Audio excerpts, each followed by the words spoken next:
सानसेदि सम सौफैगोन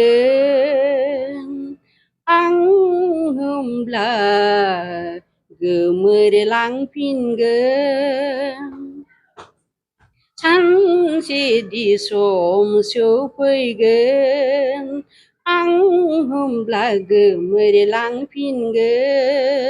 मुलुगनि अननाय साननाय गासिबो नागारनानै बे बुहुमाव गासिबो रायजो राजा मिडियाफोरखौबो गासिबो साबायखर आरो आंनि अननाय खुलुमनाय होबाय बेथ' मेथाइनि थाखाय गुदि रोदा बिफां होनोब्ला बे क्लासिकेल मिउजिकखौ सोलोङा सारा गासिबो दालाइ बिलाइ फिथाइफोरबायदि दिनै रोजाबगोन गाबोननो सिरिलांगोन नाथाय जोंनि रोंनायाबो बैफोरो दालाइ बिलाइफोरबायदिनो सिरिगोन नाथाय जेब्लानाखि जोंनि बे क्लासिकेल मिउजिक भारतीय शास्त्रीय संगीत जायखौ होनदों बेखौ सोलोङोब्ला बे अराय जिउनि थाखाय मानसिनि जिउआ जोबब्लासो बियो गोमोरगोन मानसिनि जिउ जोबागौमानि बियो थांनानै थाबाय थागोन गाराङाबो जोबनाय नङा ताल मान गासिबो नलेजआ जेब्लायबो थाबाय थागोन मानो होनोब्ला बियो मेथाइनि रोदा बिनिफ्रायसो गासिबो दालाइ बिलाइ जेरावबो बियो गोहो बोलो होयो जोङो खालि बैसागु मेथाइ बा माबा मोनसे गोदान मेथाइखौल' रोजाबबाय थायोब्ला जोंना बियो बिबार लास्टिं जानाय नङा दान्दिसेनिल' जागोन खालि बे बोथोरा फैयोब्ला बिलाइया खिलियो बिबार बारो फिथाइ थायो नाथाय बोथोरा जोबबानो सिरिलाङो थिग बे रोखोमनि जागोन आं बेखायनो गासैबो जोंनि गुबुन हारियाथ' मालाय सिनायनो गोरोंखा नाथाय जोंनि हारिया दासिमबो बारा सिनायनो रोङाखै मेथाइया माब्रै फैजेनदों मेथाइया बबेनिफ्राय जादों जायखिजाया जोङो जांख्राव देंखो मिलौदो गारांजों रोजाबोबानो जों मेथाइ सानो नाथाय बिनि गेजेरावबो जोबोद गोरोन्थि थालाङो बेफोरबायदि गोरोन्थिया जेब्लानाखि जोङो नैबे भारतीय शास्त्रीय संगीतखौ जोङो गोसो होनानै सोलोङा जोंनाव गियानबो हाबनाय नङा मेथाइया मा जिनिस सिनायनो रोंनाय नङा बे आरोखि बेनिखायनो आं दा आंनि लोगोफोर जायफोर बिथांमोना भकेल बा क्लासिकेलखौ फोरोंगासिनो दं बिदिनो खन्द' माने बिदि सोलोंसालि दिहुननानै फोरोंदों जांख्रिखांदों जाहाथे बेफोरो मोजाङै मोजां जानानै थाङो जेब्लायबो बेखौ लाखिबाय थायो बेनो जोंनि जांख्रिथाय जेरै आसाम सरकारा थांनाय नैबे 2023 आव जोंखौ जेरै मा होनोमोनलाय सांस्कृतिक महासंग्राम बे बुस्थुखौ जेरैबायदि जांख्रिथाय लाबोनानै जोंखौ माने दोलै नोगोरै जाज खालामदों मेथाइ फोरोंनो थिनदों जों नैबेखौबो जों बेबायदिनो जों जांख्रिखांनांगोन अब्लासो मेथाइया मा गासैबो सुबुङा मिथिगोन माने मेथाइ होननाय जिनिसा ओरैबायदि सनमाननो जुदि मेथाइखौ होनो रोङोब्ला बियो मानसिखौ जोबोद मेलेम गोनां गियानि मोजां मानसि खालामगोन नाथाय जेब्लानाखि जोङो मेथाइखौ सनमान होआलासिनो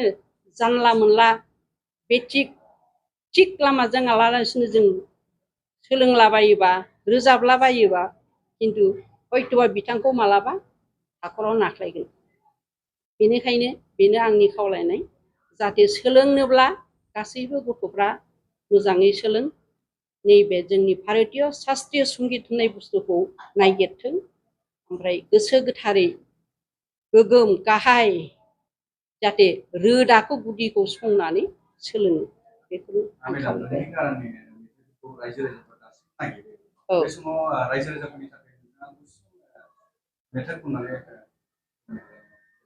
बबे मेथाइखौ खननो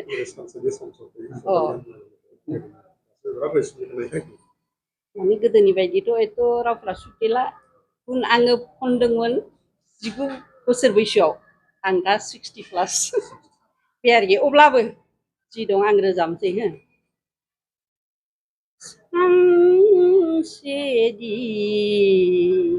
सम सौफैगोन आं होमब्ला गोमोरलांफिनगोन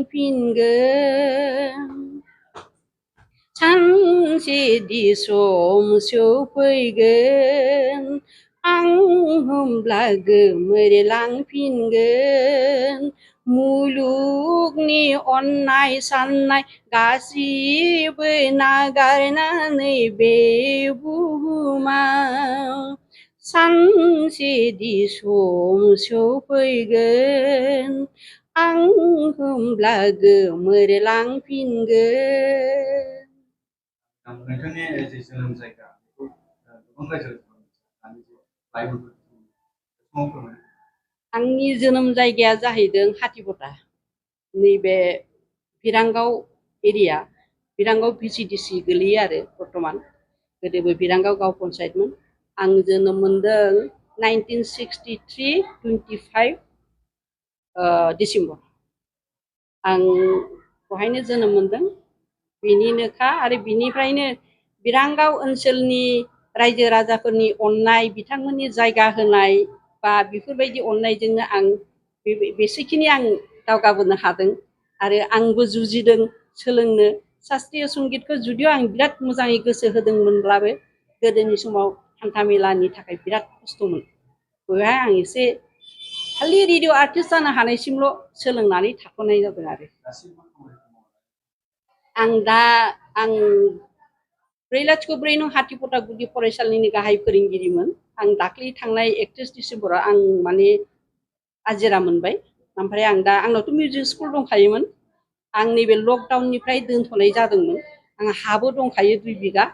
ओमफ्राय आं एबार बे धनन्जय कृष्णमोनखौनो लानानै आं एकदम सुरु खालामफिनगोन आरो एबारनिफ्राय बिल्डिं आरि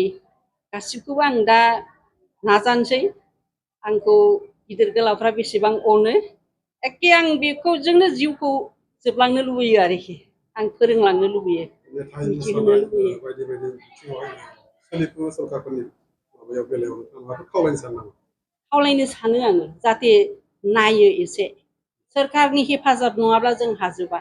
जोंहा थोजासे माने रावहाबो रांखावरि जेबो गैया बेनिखायनो सरकारनि रायजो राजाफोरनि जों बहुत हेफाजाब लुबैयो कारन जोङो एथ' खस्थ'जों जों सोलोंबोदों खिन्थु जों दिनैसिम मालायखौ आं होनला आंनि बेलायाव आं बेफोरबायदि मोननाय आंनाव माबा गैया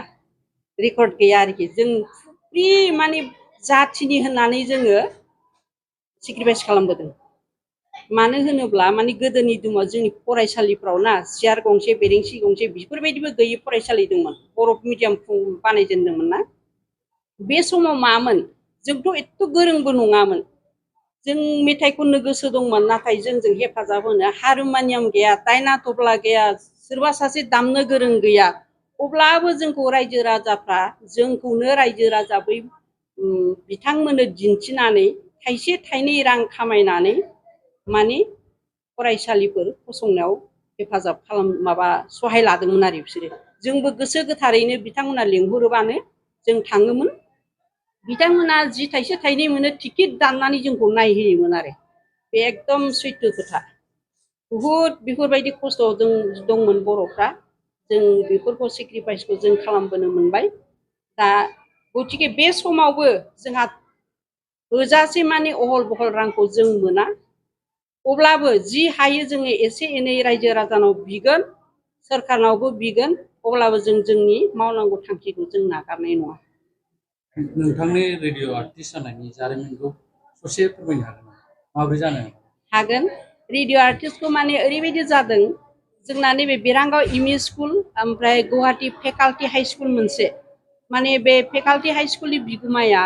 नैबे कुकुरमारियाव इस्टार्न स्टिल मोनसे कम्पानि दंमोन नालाय बिथांमोना बहाय थांलाय फैलाय खालामोमोन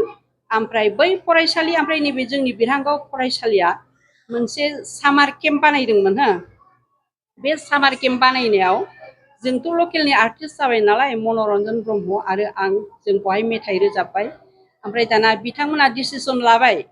माने बै फेकाल्टी हाई स्कुलनि बिगुमा ओमफ्राय नैबे जोंहा बिरांगाव एमइ स्कुलनि हेडमास्टार आदै मतीन्द्र बसुमतारी बिथांमोना रायलायलायबाय माने जोङो मोनसे मेम'रि दोननो जों मोनसे माबा मेथाइ माने जोंखौ लं प्ले खेलाथ' लं प्लेसोमोन नालाय केसेटबो गैयामोन बे थोरसिसोमोन बहाय जोंखौ माने अल ट्राइबेल कार्बि राभा मिसिं ओमफ्राय बागानिया बर' जोंखौ मोनसे बारि बर'निया अखम होननाय मोनसे माबा बहनदोंमोन आरोखि 1984 जोङो बेखौ रेकर्डिं खालामदों ओमफ्राय बिदिनो 84 निनो माबायाव रंजालि बैसागुआव गुवाहाटी आमबारि फिल्डआव बेखौ माबा खालामदों आरोखि दिहुनजेननाय जाबाय आरो रिलिज खालामबाय ओमफ्राय लगे लगे बेखौ मोनसे गुवाहाटीनि सासे माने लण्डनाव थाहैग्रा दंमोन